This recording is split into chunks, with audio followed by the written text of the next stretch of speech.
देहरादून का, जहां पर मुख्यमंत्री धामी कार्यक्रम में मौजूद हैं। क्या कुछ कह रहे हैं, सुनिए। जो काम किए जाएंगे उसके द्वारा हमारा समाज, हमारा देश शक्तिशाली बनेगा, समृद्ध बनेगा।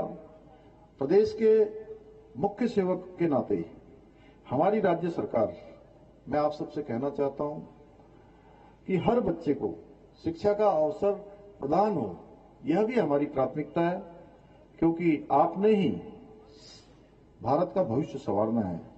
कुछ पता नहीं है, आप में से कोई बड़ा डॉक्टर बनेगा, कोई इंजीनियर बनेगा, कोई स्टार्टअप शुरू करके बड़ा उद्योगपति बनेगा, कोई वैज्ञानिक बनेगा, कोई बड़ा पत्रकार बनेगा। हमारे चंद्रशेखर जी बैठे हैं, अन्य मित्र बैठे हैं यहाँ पर, इनकी तरह भी जो है कोई है अपनी लेखनी से सबको दिशा देने का काम करेगा, और कोई हम लोगों की तरह है इस क्षेत्र में भी आएगा।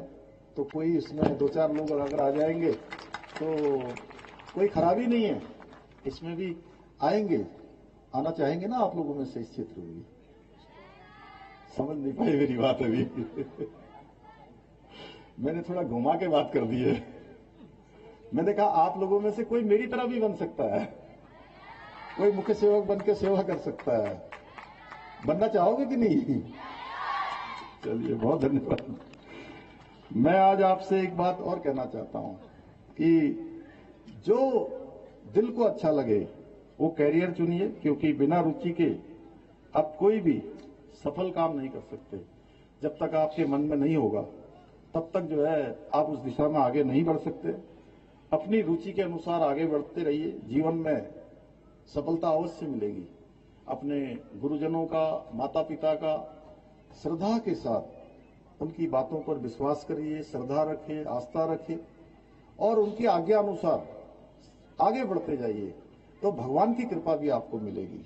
भगवान रास्ता देंगे, भगवान भी उन्हीं का साथ देते हैं, भगवान भी उन्हीं के लिए कृपा पात्र होते हैं जो अपने लिए अपने कामों को ईमानदारी पूर्वक आगे बढ़ाते हैं। इसमें नई शिक्षा नीति भी आपकी सहायता करेगी। नई शिक्षा नीति से जहां एक और स्कूली शिक्षा और उच्च शिक्षा को नए आयाम प्राप्त होंगे, वहीं इससे सभी वर्गों के लोगों को समानता से शिक्षा प्राप्त करने के अवसर भी प्राप्त होंगे। आप सभी को ये बताते हुए मुझे प्रसन्नता हो रही है कि उत्तराखंड देश का प्रथम राज्य है जिसने स्कूली शिक्षा में नई शिक्षा नीति को लागू किया है। पहले आर्थिक रूप से कमजोर वर्गों के बच्चे संसाधन के अभाव के कारण स्कूली शिक्षा से वंचित रह जाते थे। हमारी सरकार ऐसे बच्चों तथा उनके माता पिताओं की, उनके अभिभावकों की समस्याओं को दूर करने के लिए कृत संकल्पित है। हमने संकल्प लिया है कि सभी बच्चों को हम शिक्षा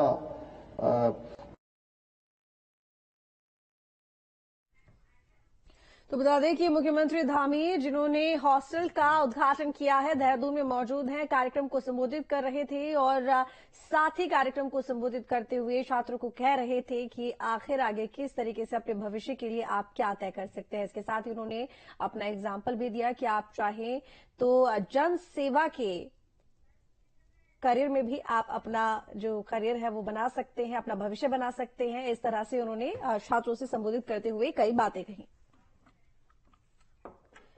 इसी बीच लखनऊ से बड़ी